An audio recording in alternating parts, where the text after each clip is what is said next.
Jumpa lagi bersama saya Putri Utami, dan hari ini saya akan mengajak Tribuners untuk berwisata religi ke salah satu masjid tertua di Kota Ambon.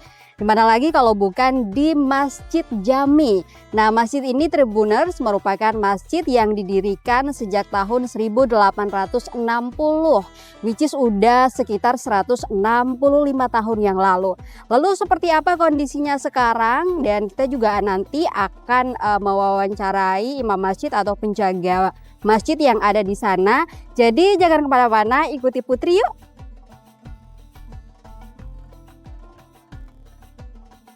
Masjid Jami yang berada di Jalan Sultan Babullah, Kecamatan Nusaniwe, Kota Ambon, Maluku, merupakan salah satu masjid tertua di daerah tersebut. Masjid Jami menjadi saksi peradaban di Kota Ambon. Lokasi Masjid Jami di dekat sungai dan menghadap ke tepi laut. Dalam perjalanannya, Masjid Jami telah mengalami kerusakan dahsyat berkali-kali.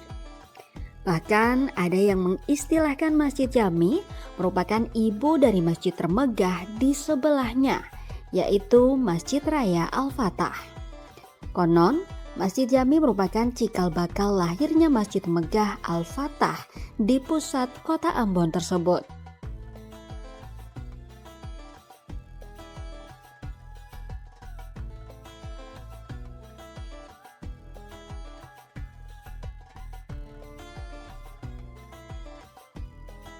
Jadi sebelum Pak Presiden Soekarno meresmikan Masjid Al-Fatah, sebelumnya masjid ini sudah berdiri. Masyarakat Muslim yang berdomisili di Kota Ambon khususnya itu semuanya melaksanakan salat fardu, salat tarawih maupun salat id di Masjid Jami ini sebelum ada Masjid Al-Fatah. Untuk Masjid Jami ini kalau salat fardu, salat 5 waktu tetap dilaksanakan seperti biasa. Kalau salat Jumat itu tidak. Masyarakat Muslim semuanya salat Jumat dipusatkan di Masjid Al-Fatah.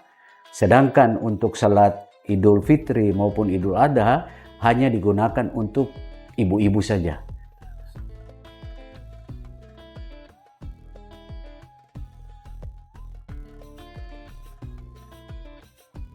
Masjid Jami didirikan pada 1860 di atas tanah wakaf milik seorang janda bernama Khari.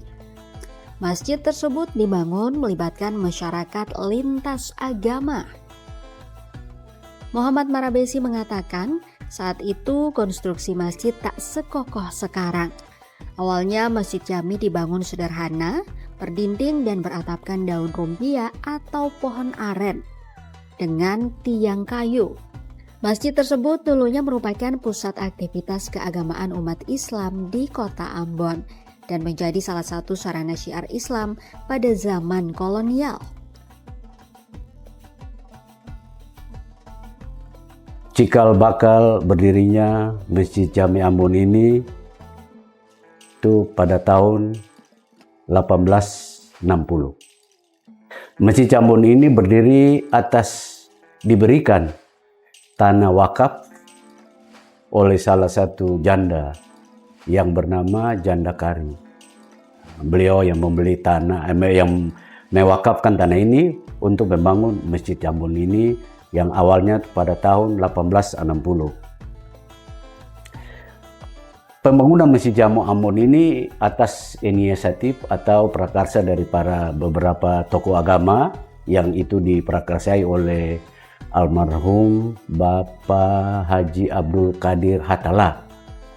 Kalau tidak salah beliau itu yang memprakarsai dengan beberapa tokoh masyarakat di sekitar Masjid Jami ini untuk membangun Masjid Jami Ambon yang pada saat itu beratap rumbia, bentuknya beratap rumbia, berdinding bertiang kayu dan berdinding papan.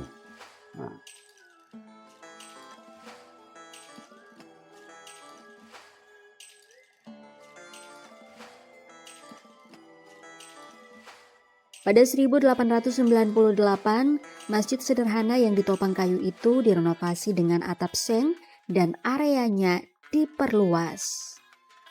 Pada 1933, masjid tersebut roboh diterjang banjir dahsyat akibat luapan sungai Uwai Batu Gajah. Namun 3 tahun bencana tersebut, tepatnya pada 1936, pengurus masjid serta warga bergotong royong membangun kembali Masjid Jami dengan semi permanen dan selesai pada 1940.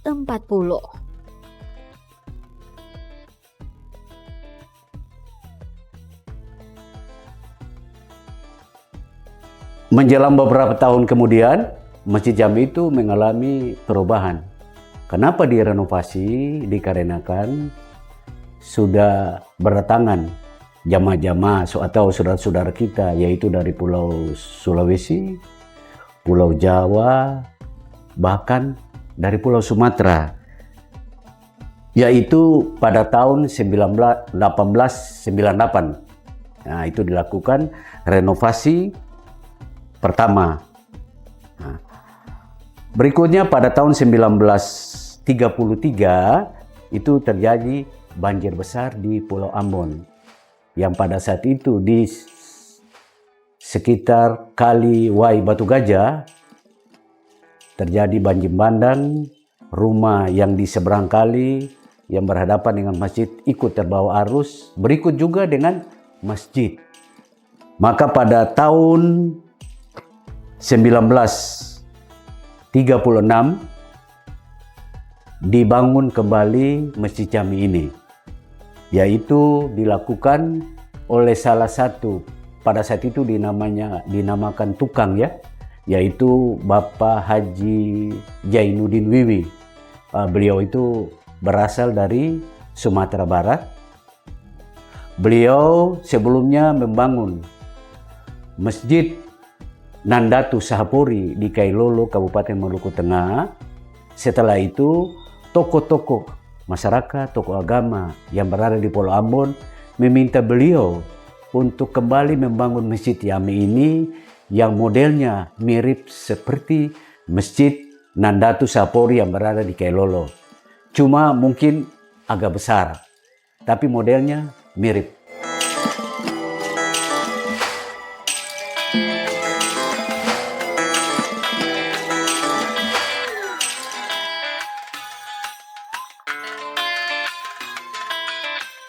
Sejak saat itulah, Masjid Jami mulai dikelola secara terorganisasi melalui sebuah yayasan. Pada 1940 menjelang berakhirnya pemerintahan kolonial Belanda di Maluku, Serdadu Company membuka keran minyak yang berada di sebelah hulu sungai Uwai Batu Gajah, sehingga permukaan sungai digenangi oleh minyak kemudian dibakar. Tujuannya untuk menghadang masuknya pasukan Jepang di kota Ambon. Saat itu lautan api berkobar di kota yang dikenal dengan julukan Ambon Manise. Masjid Jami tak luput dari kobaran api dan bangunannya hangus hingga rata dengan tanah. Namun masjid itu kembali dibangun secara swadaya oleh umat Islam di Ambon sebagai wujud mempertahankan bangsa dan agama.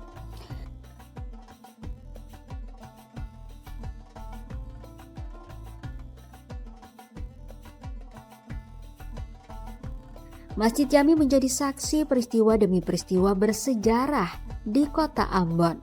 Mulai dari penjajahan Belanda, kedatangan Jepang, operasi Permesta pada 1957, kekuasaan PKI pada 1965, hingga kelompok separatis bersenjata RMS setelahnya.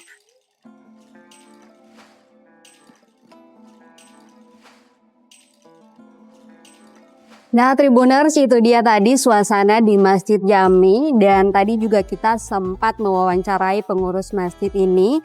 Ternyata Masjid Jami ini, Tribuners, merupakan masjid yang dibangun di atas tanah yang diwakafkan oleh seorang janda bernama Kari. Dan juga dari pantauan kami, Tribuners, meskipun terdapat masjid-masjid lain di sekitar sini, bahkan ada Masjid Raya Al-Fatah di sebelahnya, tetapi masyarakat masih memilih Masjid Jami untuk tempat menunaikan ibadah sholat. Nah, Tribuners, itu dia tadi kebersamaan kita di Masjid Jami. Dan nanti kita ketemu lagi di wisata religi berikutnya. Saya Putri Utami mengucapkan selamat menunaikan ibadah puasa untuk yang menunaikan. Akhirnya saya Putri Utami pamit. Sampai jumpa dan amato.